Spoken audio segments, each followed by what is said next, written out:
You're listening to X-Posure on Radio X. I'm John Kennedy, and that is Franz Ferdinand with Audacious. It's the opening track on the brand new album, The Human Fear, which has just come out, and I'm very pleased to say that Alex and Julian from Franz are here. Hello. Hello. Hi, John. How's it going? It's very good, thank you. Happy New Year. Oh, Happy New Year to you too. It's great to have you here, and Audacious is the opening track, and it was the first taste of this new record, and it's quite an audacious opening, isn't it, really? It's a completely different sound. Oh, that's good to hear, yeah. And it's funny because I think that song reflects the development of the song and the album in a way, because the thing that you hear at the beginning, when I go, here we go, riff one, and then the guitar starts, it's actually a phone demo. It's me, like I was sending some ideas to Bob over the phone, and we had this idea of the song kind of exploding, and so like starting off as this tiny little thing, and then the full band appears, and yeah, and it felt like an audacious way to start the record. Yeah. Bob had this vision of dancing girls and cannons and stuff, and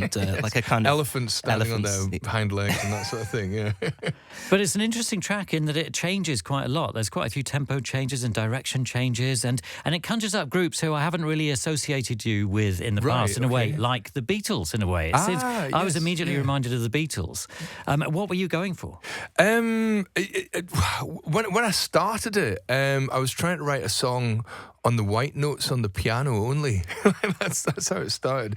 And I actually think that might be the Beatles-y thing, because John Lennon, like amazing songwriter, terrible pianist. like McCartney was one of these like incredibly like gifted piano players, like but if you actually listen to the John Lennon songs, like he's really kind of, and I was saying this because I'm the same, a bit thuggish on the piano, and as I was playing it, you can, but when you like that on the piano, you kind of do daft things that kind of sound fun that you wouldn't do if you were a really good pianist. And Julian's looking at me because he is a really good pianist. But it's true though. It's true. Yeah. It's there's a thing when you get to a certain point with an instrument, you get comfortable with certain things. Yeah. And then it's actually really great creative process to try and, well, it's harder to unlearn those things. And if you go to an instrument you don't know, it's like, oh, you've come up with interesting ideas. So what I was doing, I was trying to make patterns on the piano basically, and so I was like holding a chord and then just kind of going down all the white notes with my thumb and changing the chords over that to make new chords.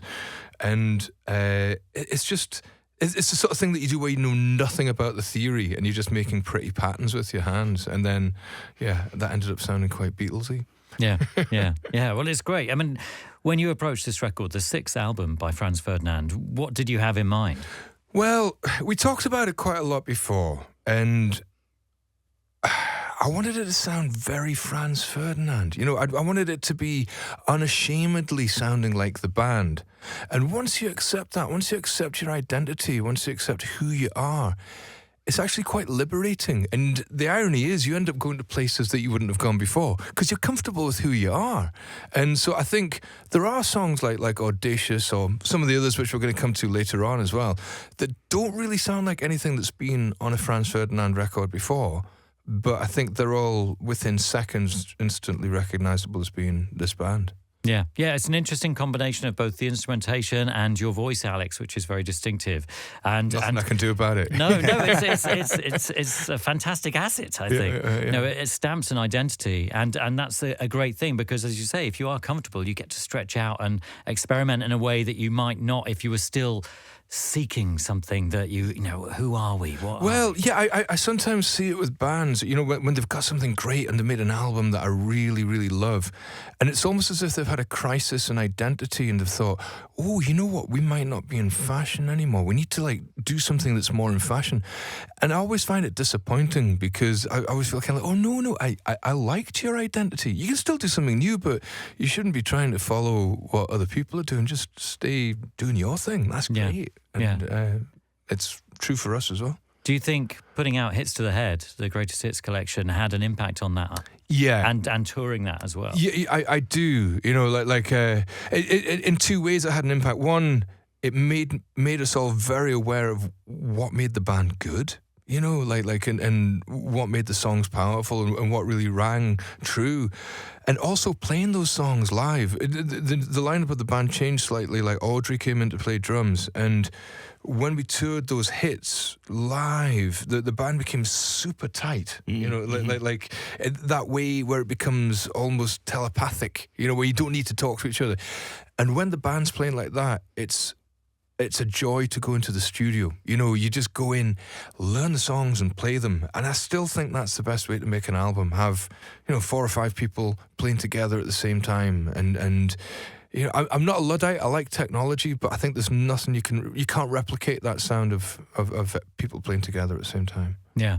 And where did you record it? In Scotland, I think? Yes, Air Studios. It's our studio that we've been working in for the last little while. In fact, one of the songs we're going to talk about later on, Night or Day, if anybody's curious as to what the studio looks like, the video for that song was shot entirely in the studio. So it gives you a pretty good idea of how it looked and what the atmosphere of the studio is like when we're recording there. Yeah, and recording as a live band, having been around the world playing all your massive songs, do you think that informed the writing as well? Because to me, there are some pretty instant sing-alongs. Even Audacious, I mean, Audacious has a couple of big sing-along moments in it. And so many of the songs, as I listened to the album again and again, I was thinking, wow, I can really see and hear crowds singing these back in big chant-along fashion. Oh, I'm really glad to hear that, because I do like a song. It sounds really obvious, but I like a song with a good melody. I like being able to sing along to a song. The funny thing is, when you're recording or writing it or arranging it, and Julian and I did so much work on these songs before we recorded them, in the back of your head, you kind of think, like, oh yeah, I can kind of imagine this going down quite well live, but you never want to say it because you don't want to jinx it. Do you know what I mean? It's just like, no, let's just enjoy this at the moment. Then we'll let that happen when it happens. Yeah.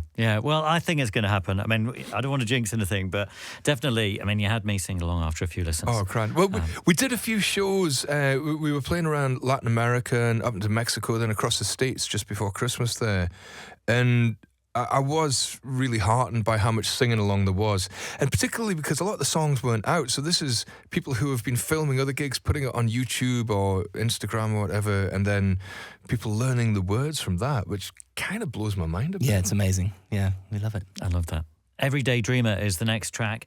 It keeps it upbeat, and it has a kind of disco feel to it, I would say. Yes, I think, well, this song, the bass line is the kind of the lead instrument. It's the thing that kind of gave us the groove and what we wanted to do. It went through a couple of versions, this, I remember. Like about 50.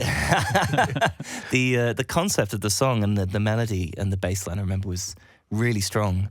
And then we were playing around with it, and I think we did do a kind of full-on proper disco version with the kind of, the little electronic toms and stuff, and it wasn't quite working out. And we kind of went around the houses with it, and then we came back straight to the original thing that we'd done, which was just this very simple beat and the bass line, and your kind of lovely, kind of melancholic vocal over it. Yes. And we were just like, no, this is brilliant, this works. So, yeah, we kind of went around the houses to come back to the start with it. It's funny, we knew it was a strong song, but it's like we didn't kind of get the groove for quite a while, and again, it's usually the same answer always when you can't arrange a song. It's make it as simple as possible. Like don't overcomplicate it. Just make it straightforward. And once you get the feel right, and when the feel's right, because you just want to move when you listen to it. And once we got that sorted, the rest of it was fine. There's a funny instrument that we invented in it. Like if you hear after the first couple of bars in the first verse, you'll hear this kind of sound coming in, and that's the clariphone, which is my wife's voice sampled and made into a new instrument that Julian gets to play. I get to play that. Yeah, it's very exciting. Julian plays my wife. How weird is that?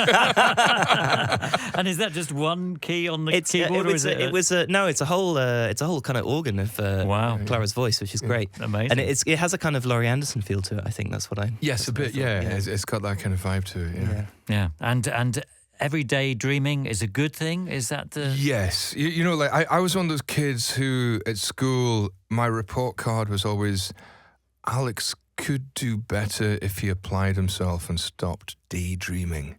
And throughout my childhood, it was like always like this kind of... Well, it's basically portrayed as a character flaw, that I was always daydreaming. I was always looking out the window, I was daydreaming. And I did grow up thinking it was a bad thing. And then as an adult, I had a revelation. It's like, no, daydreaming's actually great, especially if you do have a creative mind, because when your mind wanders, it's how you find peace. It's also how you understand your ideas. It's how you understand how you see the world, and it's kind of how you work everything out for me. And I love daydreaming, and I think it's something that we're losing in the world of mobile phones and constant stimulation. Those periods where you're bored and you don't have stimulation. It's actually really good for you to let your mind wander and to discover the ideas which are yours and which excite you. It's important stuff, and it's good to have it stated in a song. Yes, yeah. And I'd say like 99% of my friends are daydreamers as well, and I think it's a good way to be, and it's not something to be embarrassed about, and yeah. Excellent. And you can dance to it. Yes. Yeah. Franz Ferdinand with Everyday Dreamer on X-Posure Radio X. It is Franz Ferdinand on X-Posure Radio X with The Doctor. It's the third song on the new album, The Human Fear, which has just come out. And tonight I'm playing the whole thing with Alex and Julian from the band, talking me through it track by track. And The Doctor is an interesting one because I kind of thought of two quite contrasting bands when I first heard it. Oh, yeah. Biss and Biss. Devo. Oh, yeah. wow. Oh, yeah, my which God. I was kind of How surprised good. at having Biss come up into my mind. That's so good. I love getting a Biss a good shout out. Well, in a way, I mean, they were a band probably who were around when you were first starting out as a musician. I think I gave Biss their first ever gig. Wow. Yeah, wow. Like in the 13th Note in Glasgow, where I used to put on the bands in the 90s. And they're still playing. They're a great band. Great melody. And that time it was a great scene in Glasgow then. And I remember when Biss went on Top of the Pops, and it was a very, very exciting moment. We couldn't believe it. Our pals were up there on Top of the Pops. It was so cool. And they wrote some great melodies. And I'll own that. I love being compared to Biss. But they're very. Band. I mean, it's the tempo maybe because it's very upbeat, and a lot of their songs are really upbeat. Yes, I think the tempo of the Doctor, it's like 180 BPM. It's pretty fast. Yeah, we were actually playing it live, and I said that it wasn't fast enough, and we had to play it faster. So we did. And it's much better. Yeah. Also, I think the big keyboard riff is quite a Biss sort of thing to do as well. Also Devo as well. Yeah, I like the Devo reference. Yeah, I appreciate that. Yeah, there's a sort of jerkiness. But the irony is the song started off quite differently. It started off as a song on a 12-string acoustic. It sounded more like a Donovan song or something like that. And then we thought, I can't really be doing that. And we took it to the band and arranged it. And I love those moments when you're just playing together. We were talking about that earlier, playing together in the room, and suddenly the character of the song appears. It's like, right now this sounds like a Franz Ferdinand song. And and particularly the riff as well. I remember like Julian and I shouting out at each other, come on, we need a riff, we need something strong that's going to hold together. And then suddenly that thing came out. Yeah. And it's got a big chant. I mean, I'm predicting people will be chanting Doctor, Doctor, Doctor, Doctor, right at Doctor, you. Yeah, because the song's kind of when I was a kid, I used to have chronic asthma. And I used to be hospitalised quite often. And I if anybody who's listening has been hospitalised, you'll know what it's like when you go in after feeling a bit panicky. You suddenly feel kind of looked after.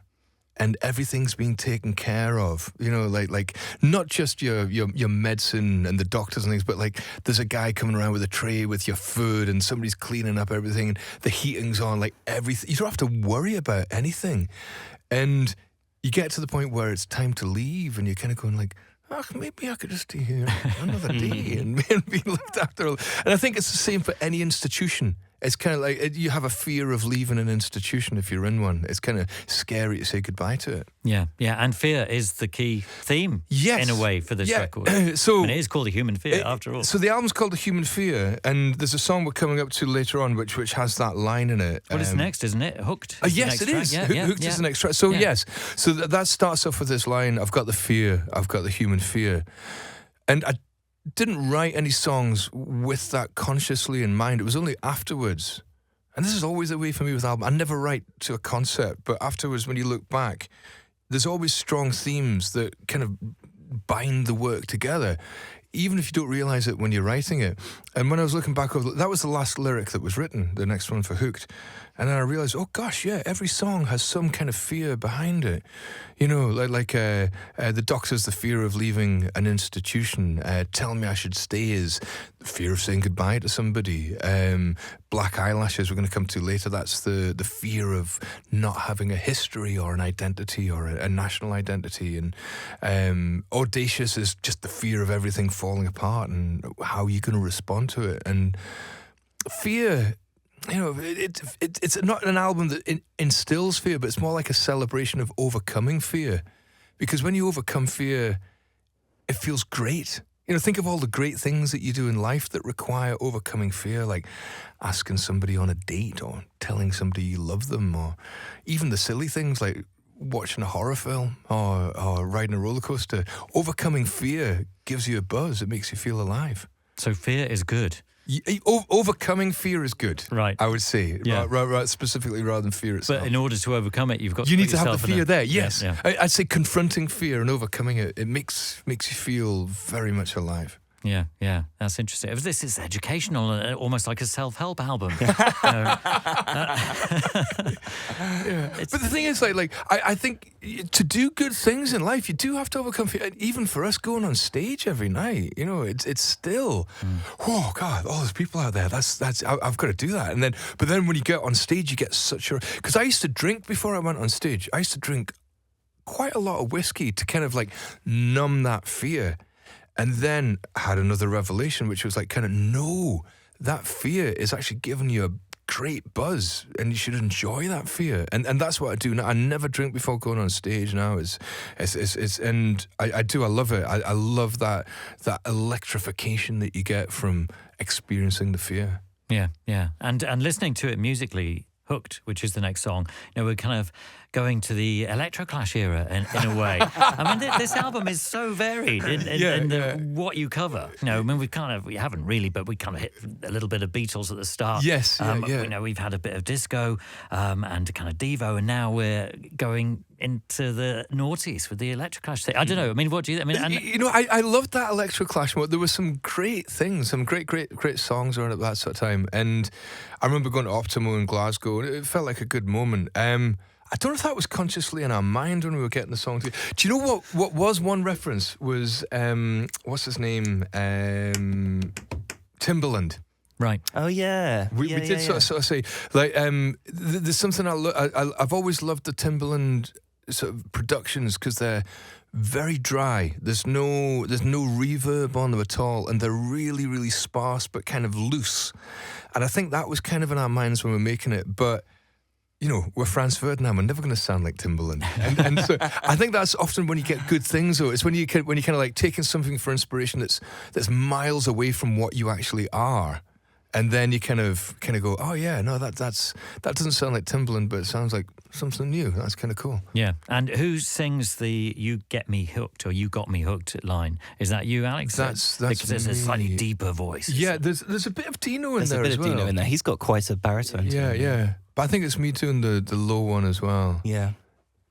I could say, "You got me hooked." Fantastic. Yeah. This is it. Franz Ferdinand with Hooked on Radio X. You're listening to X-Posure on Radio X. I'm John Kennedy, and that is Franz Ferdinand with Build It Up. It's the 5th song on the brand new album, The Human Fear, and Alex and Julian from the band are here talking us through it track by track. We're playing you the whole thing, and this is kind of entering a discussion of relationships. And in fact, I kind of think that maybe from Hooked through to Tell Me I Should Stay, you know, it's almost a kind of exploration, an arc of relationships as a narrative arc within this album. Possibly. There could well be. Like, yeah, you know, like a lot of songwriters, I'm trying to get my head around either the relationships in my own personal life, or the sort of wider relationships, and the relationships that we have with the wider world as well. And I think that's what this song is talking about, really. And you know, like, and particularly about how you need to communicate always, and you can't resolve anything if you stop communicating with people. And that's true in a personal relationship, and it's true in the wider sense as well. And it's something that I see so much on social media, etc. Just the desire to shout at other people, but no desire to actually listen to another perspective. And that can only be destructive. Yeah. Yeah, it's true. It's very true, and such a key thing in the world at the moment. Yeah. It's interesting with build up because you get to kind of slow things down a little on the record, and it has a kind of almost jaunty swing to it, though. At the same time, it's definitely got a swing. Yeah. This song is quite an important one for us as well, because this is the first song that that Julian and I wrote together. Yeah. And you came in with the idea that started it off. Yeah, it was kind of early on in my time with the band. I just kind of brought a few demos in, and that was one that kind of stuck, and we played it through. And again, it went through a few iterations, and before we kind of got it to the stage that it's at. But I really like the song just because there's so many different sections to it, and you're never quite sure, I think, what's coming next. You know, and the kind of the kind of breakdown of the kind of strange guitar riff, I think, is great. And yeah, the place it's ended up, I'm really proud of it. Yeah. Yeah, it came out very, very. And you know, I love writing with other people. I love writing with my pals and my bandmates, because when you write with other people, you always kind of go, oh wow, I would never have thought of doing it that way. And it's great. You always get these surprises and new perspectives. And yeah, I think with this song, you're hearing something that neither of us would have done on our own, which is always cool. Yeah. It's the sound as well. This one, I think, particularly is the sound of the band playing. Yes. You know, it's got a fluidity. It's got a real fluidity and a groove to it. And you say it's got a swing, and it does. But I don't think that would have been possible if we hadn't all got in a room together and played it, you know. Yeah. And as Julian says, we did try it earlier. Even on the last record, there was a kind of like an early version of this song, but it just didn't work. And there was a verse that wasn't working, and the groove wasn't good, so we just dropped it. Yeah. And I'm really glad that we got it to work for this time. Yeah. And officially, when did you join the band? Was it 2017, 2018? Officially, it was 2017. Yeah, although I think we'd started working together a little bit before that. Yes. It was an amazing time. You know. When did we go out for that curry together? It was sometime in the summer of 2016, I think. So I think that's when you joined the band. Yeah, right. I can't exactly remember. The all-important curry. Yeah, it was an important curry. Yeah, right. I think that's a good way to like work. If anybody's getting a band together, go out for a curry together. You know, like, and if you can socialize and you can have a good laugh together, you can probably be in a band together, because it's not just about playing instruments and being in time and knowing how to do the things on stage or in the studio. It's a social group. You've got to be able to hang out with each other, and when that works, then the rest of it becomes easy. Yeah. And of course, the band has expanded since then. You know, so this is the second album that you've been part of the band for, but now the band is a 5-piece with Dino and Audrey officially part of the record, and obviously playing on this record as well. So, I mean, how does that feel now for you all? You know, that it sounds like it's a 5-piece machine from all this touring that you've been doing. It's brilliant. I've got to say, I'm loving playing with the band, and Audrey's an amazing character. She's an incredible drummer, that goes without saying, but she's just funny and a good laugh and good company, and that's what you want in a band. You know, you're hanging out with each other all the time. You want somebody that's gonna like make you feel, you know, like in a good mood and having a laugh together. And it was really great as well, actually, having Dino in the studio too. Like, yes, he's got some he comes at things again from a different perspective. Like Alex was saying, when you're writing songs with other people, you often do things that or the other person will do something and you're like, what are you doing? That's bizarre. And then you come around to it and you're like, that's amazing. Actually, I would never have thought of that. And so having Dino in there, who's also got some, is an amazing creative voice. You know, he was coming at things from a perspective that neither of us would have seen. So yes, you know, it's funny. Like, I think one of the strongest songs on the album wouldn't be there if it wasn't for Dino, which is Night or Day, which is the next song. Well, there you go. I thought it was. So again, that's a song that had been there for a little while, and I just couldn't get it to work. I couldn't get the arrangement to work, and I tried different things, and we tried playing it different ways, and I'd kind of given up on it. And then I remember Dino one day saying, "You know, that song's that's really good. We should do something with that." I was like, "Oh, I don't know." He's like, "No, you should." And if he hadn't insisted, then I would have probably dropped it. And thanks, Dino. That's brilliant. And I think it's also like Dino's a proper rocker. Like, he likes a good guitar riff, and Yeah, he kills it when he plays that one. Yeah, song, yeah, he certainly does. He's so good at it, and also you can hear. It's funny. You can hear very much the difference between my guitar style and Dino's guitar style if you listen to Audacious. Like the riff at the beginning, the do do do do do do. That's very much my kind of style. But the big bits in the chorus, the do do do do do do. That's very Dino. Like Dino's more kind of like standing on a mountain with his with the wind blowing in his hair. Like I'm more kind of like crouched in a little cell. And the great opening riff on Night or Day, I mean, that's a combination of things, isn't it? So guitar and piano. That's right. Combining. Yes. In fact, that was the first song that Julian played when he joined the band. Yeah, that's true. Yeah, shortly after the infamous Corrie. Yes, sure. I came to Air Studios and brought my guitar along, actually, because I thought, at the time, I knew that Nick had left the band, and I thought, okay, well, these guys need a guitarist, so I came down with my guitar.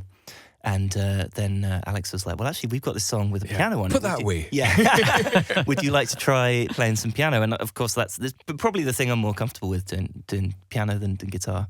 And so he played it to me, and we spent a bit of time working it out. And really from that song, it became clear that the group kind of worked. Can I just explain a little bit here? Like, so I'd been writing this piano thing, and as I was saying earlier, like, I'm terrible at the piano. I was really chuffed with myself. It took me about a week to work out how to play this thing. And I was and I was sitting there saying, right, Jules, right, look at this. It kind of goes like this. Feeling a bit pleased with myself that I'd worked out how to do this. And Jules just kind of looked at, it kind of goes something like this, and just played it straight off. Have you ever seen Amadeus, that film Amadeus? Yeah. You know the bit where, what's the other composer, Salieri? Salieri, yeah. And Salieri's doing the same thing, like kind of showing off as like, and Mozart comes on and he goes, oh yeah, I see what you're doing. It's just kind of like, yeah, you're doing this, and then the rest of it's repetition, right? That was pretty much Jules. I was like, right, you can really play piano, can't you? There wasn't as much of an arse as Mozart in that. No, definitely not. No, your wig was not quite as powdered either. And you managed to get Irascible into this song. Right, yeah. No, I was trying to think of what other songs have Irascible. Bob was a real campaigner for that work. Yes, again, that was on the verge of getting cut, and then Bob I dropped it in one of the versions. Like, yeah. I cut that little bridge bit out, yeah. and John's and Bob's like, "What are you doing? That's the best word in the song." Bob's a very lyric focused guy. He's the lyrics are probably the most important thing in a song to him. So when a word like Irascible gets binned, he needs to step in and yeah. In fact, Bob hated Hooked for a long time because there were no words to it. Hooked started off as just a riff. It was just that kind of, what sounds like a keyboard line. It's actually a guitar going through a synthesizer.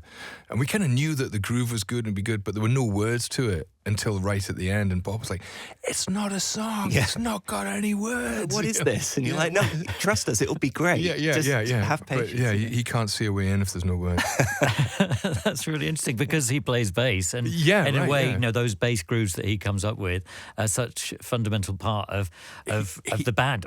He doesn't care about that stuff. He cares about the words. But it's great. Like I love having that perspective. And again, that's the thing about being in a band as well. You have everybody working together as one force, but with 5 different perspectives on the music, and lets you see things that you wouldn't see yourself. Yeah. So it sounds like with Night or Day, that's pretty fundamental. To have all 5 of you working on this. Yeah. And again, like Jules was saying, what you hear in here is the sound of the 5 of us playing together in the room at the same time. And that's the groove of. Yeah, it's pretty close to just being one take, I think. It is, yeah. And also early takes. Making this record, there's one thing that was very strong in my mind, which is the idea of spontaneity. I think spontaneity makes a recording sound good. It's what makes a band sound good live. And there's 2 ways of getting spontaneity. One is the moment when you come up with an idea. And so when you hear the riff on Hooked, that's what you're actually hearing there. It's actually the demo where we're coming up with the idea, and this is a recording of that. The other way to get spontaneity is to arrange a song completely and understand it and rehearse the life out of it.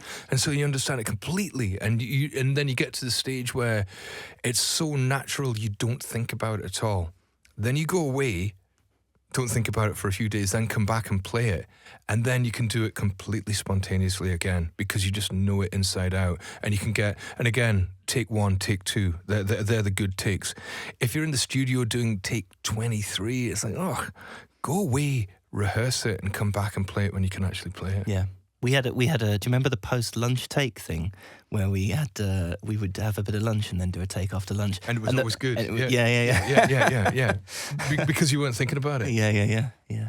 Excellent. And so Night or Day falls into the latter category. You Yes, worked on it. yeah. So we did so much work on it. Like there were different arrangements. Some arrangement didn't work, and eventually we got the arrangement sorted out. And then we just went away, rehearsed it until we could play it really well. Then didn't think about it. Then came in and did it. Take 1, take 2. Fantastic. This is it. Franz Ferdinand, Night or Day on Radio X. You're listening to X-Posure on Radio X, and that is Franz Ferdinand. It's another selection from the new album, The Human Fear, which has just come out. That is Tell Me I Should Stay. It's track 7. I'm John Kennedy, and with me are Alex and Julian from the band. And I want you to stay. We've got to talk about the whole of the record. And I guess, are we on to side 2 now? Have we? Yes, we are side 2. Well, what is the first song on side 2? Oh, you know what? Actually, the order is different. On the LP, from the CD and the streaming services, right? Because so people are clearly going to have to buy the CD and the LP. Well, obviously, yeah. It's more just because I think when you're listening to it on a streaming service or listening to it on a CD, you're listening to one, so like from track 1 to track 11 as a complete thing, and the flow is different from how you would go from side 1 to side 2. And I always think of records as being, like LP records, as being complete in a side. Each side is a kind of complete way. And when we were putting together the running order, it was like, no, that works as a CD, but this works as an LP.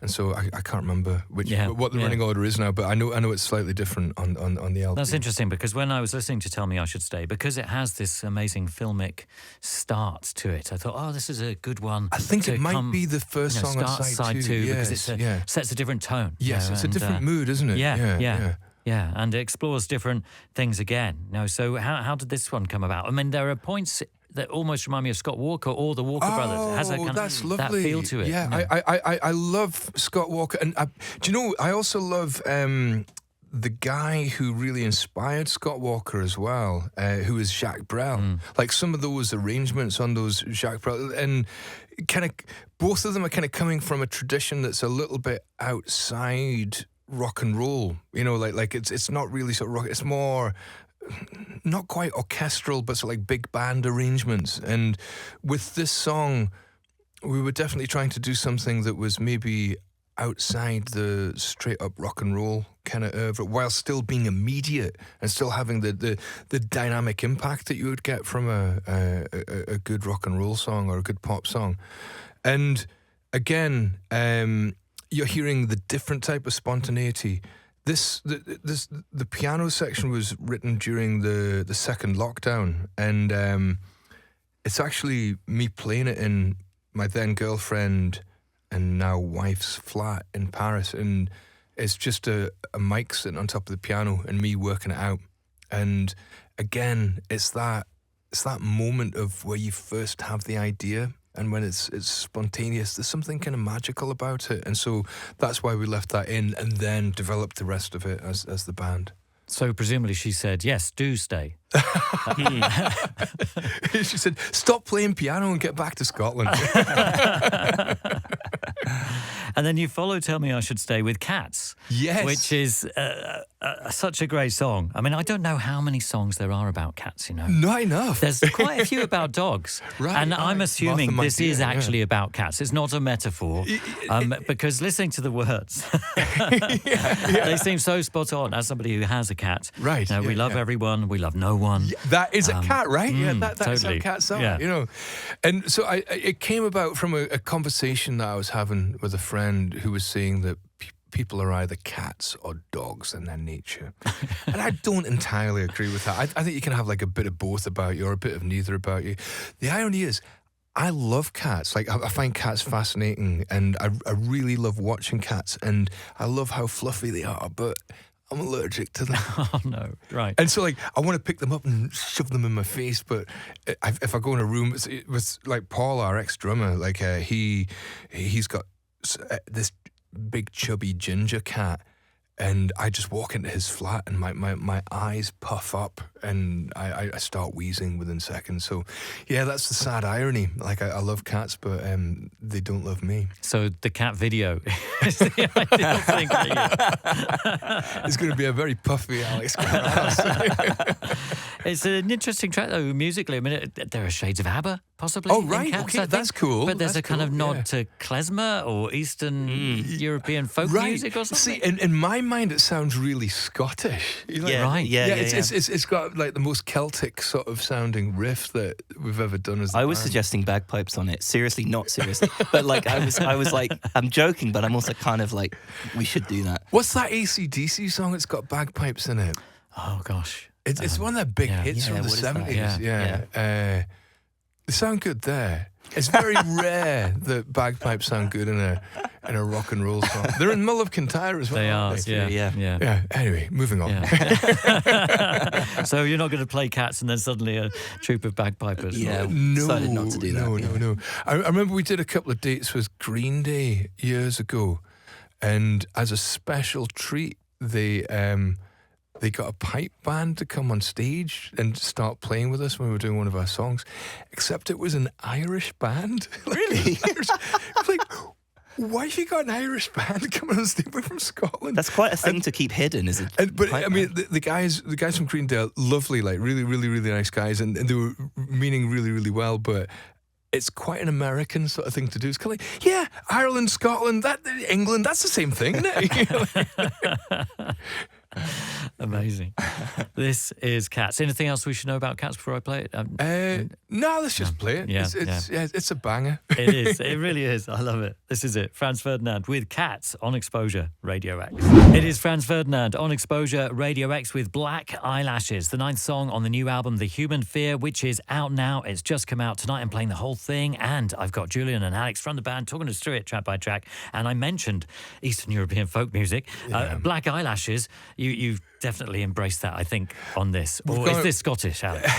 It's not so Scottish, this one. This one is gone on a very long hike through the Balkans and ended up in Piraeus, which is where my ancestry Right. is based. Kapranos, the clue's in the name. Yes, it is. So my old man's Greek, and I grew up listening to a lot of Greek music. And I actually have probably been playing bouzouki for as long as I've been playing guitar. You know, like when I first started playing guitar, I got a bouzouki shortly afterwards, and I always grew up listening to Greek music. I think there's always been a bit of that music in Franz Ferdinand riffs, but maybe not quite as overtly as in Black Eyelashes. And the song, in 2019, I went back to Greece and hung out there for a little while, and I was walking, and the song's about what I was doing. I was walking around Athens, like trying to find my identity, my Greek identity. And I think I'm quite typical of somebody who's the child of an immigrant, because I know where I'm from, but I know that I'm not really from there. You know, like I know that I'm Greek, but I don't speak Greek like a Greek person does. And I don't actually look that Greek. Whenever I go to Greece, I always say, yeah, I'm Greek. And they kind of go, you're a bit blonde for a Greek guy. You know, you don't really speak Greek for a Greek guy. And so, yeah, that, I guess, and I think, again, anybody who's from a similar background will understand that, where you sort of knowing where you're from, but knowing you're not properly from there as well. Yeah, totally. Well, as a second-generation Irishman. Right. So do you have a similar thing? Yeah, well, both my parents are Irish. Yeah. Go to Ireland all the time when I was a kid. But I'm not Irish, and nobody in Ireland would say I was Irish. And you don't sound Irish. I don't as well. sound Yes. Irish. I don't speak Gaelic, but my parents didn't either. But it's that identity of being kind of part of a culture, but also not part of a culture. Yes. And I think that that this is one of the things that's such a dominant theme in the whole world. Yes, it is. It is. And it is. It's interesting you talking about that Irish thing, because it's something I always felt about the Pogues as well. You know, they were such a London band as much as an Irish band. In fact, they were more of a London band than an Irish band. They were kind of what I'm talking about in this song. Yeah, you know, like they knew where they were from, but like, well, totally. I mean, Shane's got such an interesting background in that he was born in the UK, but he was raised quite a lot by his grandparents in Ireland. Right. So he soaked up that culture. But then he came back and was educated a bit in the UK as well, and was in and out of Ireland and the UK. And so he had it really straddled both kind of cultures, and was here in London to be part of the punk explosion and soak all of that up. But at the same time, his Irish roots were very, very strong, and those songs that he learnt, and sang when he was a boy on a kitchen table to the family, were very much a part of him, which is why he ended up combining the two, which is amazing. But it's what made him unique as well, because like he had both of those perspectives at once, and I find that, and it's something that I always loved about the Pogues. Like he would sing these kind of like really traditional, strong songs, but also he'd be singing about Soho in the next song, and again, like a completely unique perspective. And I think, at the beginning we were talking about the sound of the record and accepting who you are and being comfortable with your identity. And I guess that's another one of the themes that's running through this record, and certainly what this song is about as well. It's about saying, no, this is who I am. That's where I came from, but I kind of came through a bizarre sort of circuitous route to end up where I am, and I'm not really one or the other. I'm a mixture, but that's also what makes me unique as well. Yeah, oh, totally. And it's really interesting because now that you pointed out, you could probably trace an element of that throughout the course of Franz Ferdinand. Definitely. Like even on the first record, like songs like 40 Feet, like to me that riff is just, that sounds like a Rumbetica riff, but I'm playing it on an electric guitar with a bunch of guys that have never heard that music before. But that's what makes something new. It's totally, when you mix up all of your influences and where you've come from and let it simmer and come up with the new mixture. Yeah. And it sounds like on this album as if you're all having such a lot of fun. It's quite adventurous, really, this album. Yeah. Because, go in quite a few different styles and directions. Make it Franz Ferdinand, but explore a lot of other things and have a bit of a laugh. I don't know. Yeah, you've got to have a laugh when you're making a record, haven't you? Yeah, it felt like a fun record to make. I think looking back on the time, we were all enjoying the process, and I don't think there was any point where we were like... Yeah, it shouldn't be a drag, Like I sometimes hear musicians talk about their records and it was.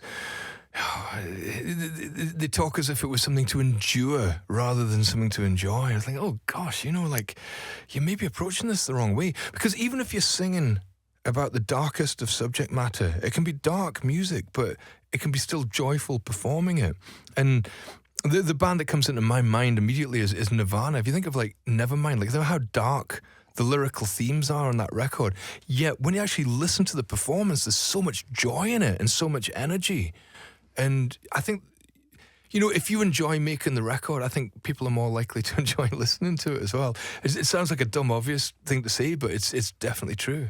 Yeah, interesting. And there's more joy in Bar Lonely, despite the title. Yeah, exactly, yeah. So this is a song that's got like a very bleak theme, but it's actually like a super energetic, joyful sort of delivery. Yeah. I mean, it kind of starts off like Thin Lizzy or something. Wow, yes. But it has a kind of 60s beat thing going on as well. It was Bitch by the Rolling Stones that we were thinking of. Oh, yeah. Do. Yeah, because I think I'd not long discovered Sticky Fingers and realized what a great record it was. And then we were talking about the arrangement, and we had that big riff in it, and I was like, well, we decided to put it at the start because it was just, why don't we open the song with this big riff like they do with Bitch? And I was like, I love a good riff. Can't beat a good riff. Yeah, Sticky Fingers are a brilliant record. Yeah, isn't it? Yeah. Thin Lizzy are brilliant as well. And Whiskey in the Jar, that's got to be one of the greatest riffs ever written. Like so good. Yeah, totally. Anything else we should know about Bar Lonely? So is it a real place? Bar Lonely is a real place. Right, okay. Yeah, it's in Tokyo. There's a part of Tokyo called the Golden Gai, which is in Shinjuku. And in the pre-war period, it was the red light district. And it's one of the few parts of Tokyo that hasn't been modernized. Like, Tokyo is one of these super futuristic cities, and everything's kind of shiny and brand new, apart from this one section. And it's full of these tiny little buildings that have these tiny little bars in them. Some of them are quite touristy. Some of them are very Japanese. Most of them don't hold more than 5 or 6 people. And there's this bar on the corner called Bar Lonely. And Bob and I spent an amazing night there a few years ago, and the owner, we sat and played Beatles songs with the owner, sang Beatles songs with the owner, and he was this wonderfully optimistic guy tinged with sadness because he'd moved there to open the bar after the woman who was his true love died when they were teenagers, and he moved to Tokyo to open a bar where people could go to be lonely. and to be alone. And when Bob and I got back to Scotland, we thought, oh, let's write a song about that, imagining these two characters who were at that point in a relationship where they knew it was dead, they knew it was over, but both of them, again, have that fear. We're talking about the fear. And often if you get to that point in a relationship, you can have the fear of actually bringing it to an end. Even though you know it's both over, you don't want to face up to it because it's terrifying because of the collateral damage that you know which is coming. And so we were imagining these two characters both going out to this bar and being alone, not talking to each other and not facing up to the fears that they have. And then putting it to a nice upbeat beat and delivering it with a bit of a nonchalance and joy. And it does have a reference to Cheers in it as well. I'm not going to say what it is. The TV show, those of you who know will know, and you'll spot it straight away. Yeah, excellent. This is it. Franz Ferdinand with Bar Lonely on X-Posure Radio X. It is Franz Ferdinand taking us to Bar Lonely. It is the penultimate song on the new album, The Human Fear, which has just come out. I've been playing the whole thing, and Alex and Julian from the band have been talking me through it track by track. It's been brilliant having you here. Thank you so much for giving us this insight. We leave you with The Birds, the last song on the album. We've had Cats, we've got Birds now, and this is an interesting one. Again, an interesting, so Irascible was in one of the songs, Mangy.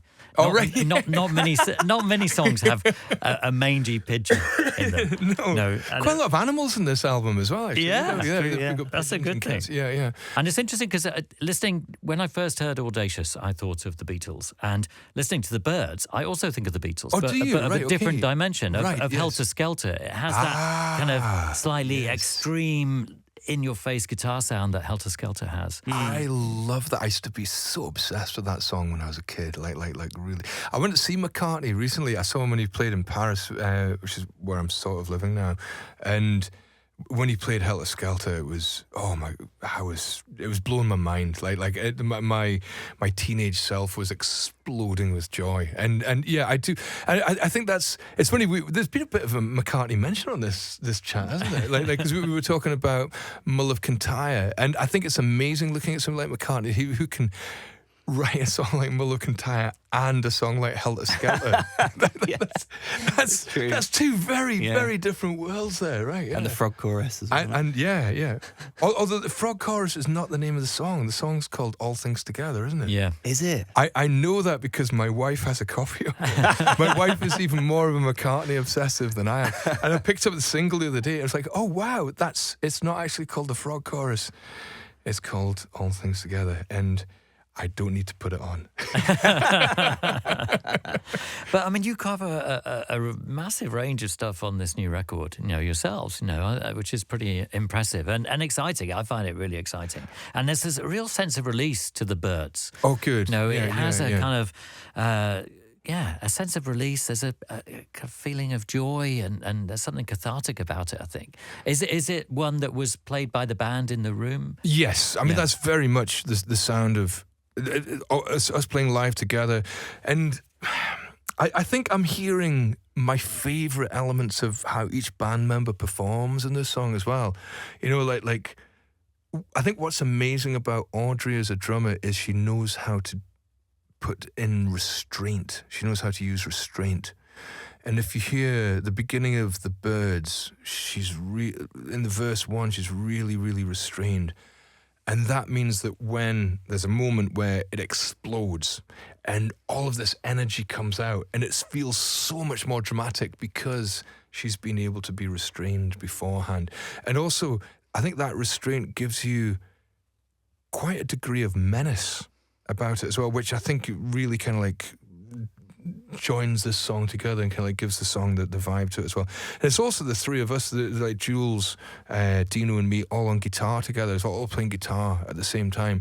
And it's one of those things, it's not a song about showing off your skills. It's not a song about saying like, look at what an amazing guitar is. It's purely about listening to each other, feeling that locked in rhythm, that groove that you can only get when you're totally in tune with each other. And I think this song probably has the greatest memories of the album for me. Just going back and remembering the mood of the room when we recorded that was pretty special. Yeah, it was. Yeah. And I'm assuming this will be in the live set? We've already been playing it live. Yeah. And I was unsure how this one would go down well, because it's not really like a pop song. It's probably the most removed from the idea of a pop song on the album. And we played it when we first did the gigs around Scotland, when we were first playing. I thought, sod it, let's see how it goes down. And it's actually gone down really, really well. Yeah, because it's got a real intensity to it. And as a performer, you can get properly lost in it because it's so kind of looped and hypnotic, you know. But when we're all together and we're all locked into it, and I think the audience feels that intensity too. And yeah. And again, this song is about a certain type of fear as well, and that's the fear of being rejected by your peers and like social rejection. And again, I think this is something that we see around about us so much in the kind of bullying that happens within social media. I think of what a nightmare it was growing up in the 1980s. I can't imagine what it's like for kids now, and the kind of bullying that goes on there. There's that. Have you ever read that John Ronson book, So You've Been Publicly Shamed? No. Oh, have you read it? Yeah, it's great, isn't it? He talks about that in that book, and like the development of, the history of shame, but also how it's exploded in recent years, and how completely destructive it can be for somebody to be rejected, like by their peers. And that's what this song's about, like that moment of kind of like, oh no, I'm accepted again. I am as anonymous as another mangy pigeon amongst the flock. That's anonymity is a wonderful thing, and you only realise how wonderful it is when you lose it. So a lot of deep themes within this record, as well as a lot of fun. Yes, it's interesting. I don't think you should be ashamed of singing about what you're thinking about. Yeah, it's that simple. And I don't think these themes are necessarily any deeper than anybody's thought processes who's going to be listening to the album. We all think of these sort of things. And I guess the trick for me is just being unafraid to sing about what you are actually thinking about, to sing about the things that do go through your mind when you're daydreaming, like we were talking about earlier.